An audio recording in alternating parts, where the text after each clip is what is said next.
Chapter 27. Favour shown by giving Bhagwat and Vishnu Sahastranaam, Dixit, Vitthal vision, Geeta Rahasya, Khapardes. This chapter describes how Saibaba favored his devotees by granting them religious books after he had touched and consecrated them for Parayan, reading regularly, and certain other matters. Preliminary. When a man takes a plunge into sea, he gets the merit of bathing in all the tirthas and sacred rivers. Similarly, when a man takes refuge at the feet of the Sadguru, he gets the merit of bowing to the Trinity. That is, Brahma, Vishnu and Mahesh are also Parabrahma. Victory be unto Shri Sai, the wish-fulfilling tree and the ocean of knowledge, who gives us self-realization. O Sai, create in us a reverence of your stories. Let the readers and audience devour them with the same relish with which the chatak bird drinks the water from the clouds and becomes happy. While listening to your stories, let them and their families get all the true and pious emotion. Let their bodies perspire. Let their eyes be full of tears. Let their breath be steady. Let their minds be composed. Let their head stand on the end. Let them cry and sob and quiver. Let their hostilities vanish. When these things happen, that is a sign of the grace of the Guru dawning upon them. When these emotions grow in you, the Guru is most pleased and will certainly lead you on the path of self-realization. The best way, therefore, to get free from the shackles of Maya is our complete and wholehearted surrender to Baba. The Vedas cannot take you across the ocean of Maya. It is only the Sadguru who can do so and make you see the God in all creatures. Granting consecrated book. The various methods of imparting instructions followed by Baba have already been noticed in the previous chapter. In this, we shall deal with one aspect of it.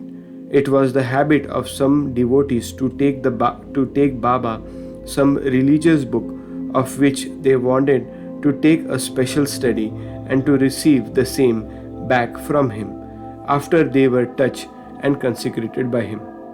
While reading such books daily, they felt that Baba was with them. Once Kaka Mahajani came to Shirdi with a copy of Eknathi Bhagwat. Shama took his book to read in the masjid. There, Baba took it from him, touched it, and turning some pages here and there, gave it back to Shama and asked him to keep it with him.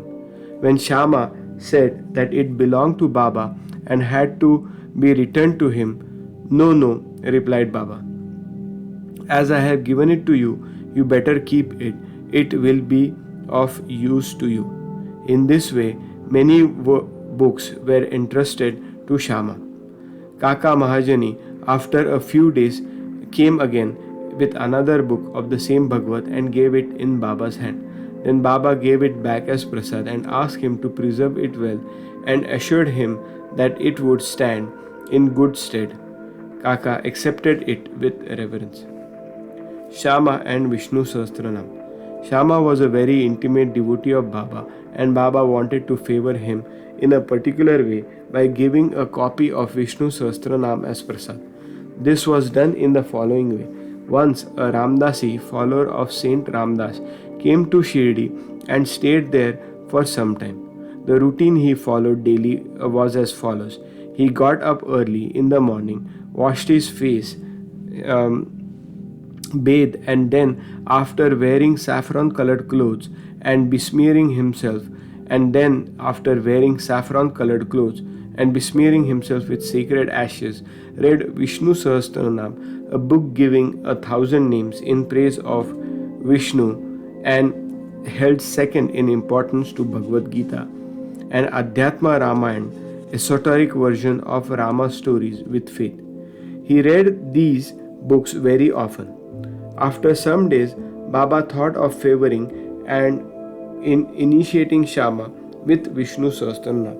He therefore called the Ramdasi to him and said to him that he was suffering from intense stomach pain, and unless he took Senapods, Sonamukh, a mild purgative drug, the pain would not stop. So he should please go to bazaar, market, and bring the drug. The Ramdasi closed his book and went to the bazaar. Then Baba came from his seat to Ramdasi's place of reading the book and took out the copy of Vishnu Sahastranaam, and after coming back to his seat said to Shama, Shama, this book is valuable and inefficacious, so I present it to you and you read it. Once I suffered intensely and my heart began to palpitate and my life was in danger. At that critical moment, I hugged this book to my heart, and then Shama, what a relief it gave me. I thought that Allah Himself came down and saved me, so I will give this to you. Read it slowly, little by little. Read daily, one name at least, and it will do you good. Shama replied that he did not want, and the owner of it, the Ramdasi, who was bad-tempered, obstinate, and irritable fellow, would certainly pick up a quarrel with him. Besides being a rustic himself, he could not read distinctly the Sanskrit Devanagari script text of the book. Shama thought that Baba wanted to set him up against the Ramdasi by this act of his, but he had no idea what Baba felt for him. Baba must have thought to tie the necklace of Vishnu Sahasranam around the neck of Shama, as he was an intimate devotee, though a rustic, and thus save him from the miseries of worldly existence. The efficacy of God's name is well known. It saves us from all sins and bad tendencies, frees us from the cycle of births and death. There is no easier sadhana than this. It is best purifier of our mind. It requires no paraphernalia and no restrictions. It is so easy and so effective. This sadhana Baba wanted Shama to practice, though he did not crave for it. So Baba forced this on him. It is also reported that long ago Eknath Maharaj similarly forced this Vishnu Sahasranam on poor Brahmin neighbor and thus saved him. The reading and study of this Vishnu Sahasranam is a broad open way of purifying the mind, and hence Baba thrust this on his devotee Shama. The Ramdasi returned soon with the Senapods. Anna Chinchinikar was then present and wanted to play the part of Narad, the celestial rishi who was well known for setting confrontation between God and demons and vice versa. Informed him of what had happened. The Ramdasi at once flared up. He came down at once on Shama with full fury. He said that it was Shama who said Baba to send him away under the pretext of stomach ache for bringing the medicine, and thus took away the book. He began to scold and abuse Shama and remarked that if the book was not written, he would dash his head. Shama calmly remonstrated with him in vain. Then Baba spoke kindly to him as follows: O Ramdasi, what is the matter with you? Why are you so turbulent? Is not Shama our boy? Why do you scold him unnecessarily? How is it that you are so quarrelsome? Can you not speak soft and tender words? You read these sacred books daily, and still your mind is agitated and your passion uncontrolled. What sort of Ramdasi are you? You ought to be indifferent to all timings. It is not strange that you should possess this book so strongly. A true Ramdasi should have no mamta, attachment, but have samata, equality towards all. You are now quarreling with Shama for a mere book. Go take your seat. Books can be had in plenty with money, but no men think well and be considerate. What worth is your book? Shama had no concern with it. I took it myself and gave it to him. You know it by heart. I thought Shama might read it and benefit thereby, and so I gave it to him." How sweet were these words of Baba, soft, tender, and nectar-like. The effect was wonderful. The Ramdasi calmed down and said to Shama that he would take Pancharatna Gita in return. Shama was much pleased and said, "Why one? I should give 10 copies in return." So the matter was ultimately settled. The question for consideration is, why should the Ramdasi press for Pancharatna Gita, a book which he never cared to know, and why should he, who daily read religious book in the masjid in front of Baba, quarrel with Shama before him? We do not know how to apportion the blame and whom to blame. We only say that had this incident not happened, the importance of the subject, the efficacy of God's name, and the significance of Vishnu Sahastranaam would not have been brought home to Shama. So we see that Baba's method of teaching and initiating was unique. In this case, Shama did gradually study the book and mastered its content to such an extent that he was able to explain it to the Professor G. G. Narke, M.A. of the College of Engineering, Pune, the son-in-law of Shri Ram Bhutti and a devotee of Baba. Vithal's vision. One day, while Kakasaheb Dixit was in meditation after his morning bath in his vada at Shirdi, he saw a vision of Vitthal. When he went to see Baba afterwards, Baba asked him, "Did Vitthal Patil come? Did you not see him? He is very elusive. Hold him fast, otherwise he will give you the slip and run away." Then at noon, a certain hawker came there with 20 or 25 pictures of Vitthal of Pandharpur for sale. Mr. Dixit was surprised to see that the form of Vitthal he saw in his meditation exactly tallied with that in the picture, and he was also reminded of Baba's word. He therefore bought one picture most willingly and kept it in his shrine for worship. Geeta Rahasya. Baba always loved those who studied Brahma Vidya, metaphysics, and encouraged him. To give an instance, once Bapu Saheb Zog received a parcel. It contained a copy of Geeta Rahasya by Lokmanya Tilak.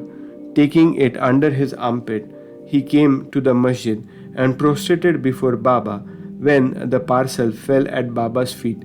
Baba inquired what it was. It was opened then and there, and the book was placed in Baba's hands. He turned some places here and there for a few minutes and took out a rupee from his pocket, placed it on the book, and handed the same with the rupee to Zog and said to him, "Read this completely and you will be benefited." Mr. and Mrs. Khapardes. Let us close this chapter with a description of the Khapardes. Once Dada Saheb Khapardes came with his family and lived in Shirdi for some months. The diary of his stay has been published in English in Shri Sai Leela magazine, volume 1. Dada Saheb was not an ordinary man. He was the affluent and the most famous advocate of Amravati bearer and was a member of the Council of State, Delhi. He was intelligent and very good speaker. Still, he did not dare to open his mouth before Baba. Most devotees spoke and argued with Baba off and on, but only three, mainly Khapardes, Nurkar, and Bhutti, always kept silence. They were meek, modest, humble, and good-natured. Dada Saheb, who was able to expound Panchadarshi, well-known Sanskrit treatise on the Advait philosophy by famous Vidyanarayan, two others uttered no word while he came to the masjid before Baba. A man, however learned he may be, even in Vedas, fades away from one who he realizes Brahma and becomes one with him. Learning cannot stand before self-realization. Dada Saheb stayed for 4 months, but Mrs. Khapardes stayed for 7.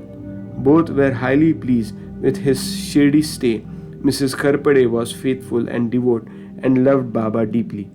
Every morning she brought Naivedya herself to the masjid, and after it was accepted by Baba, she used to return and take her meals.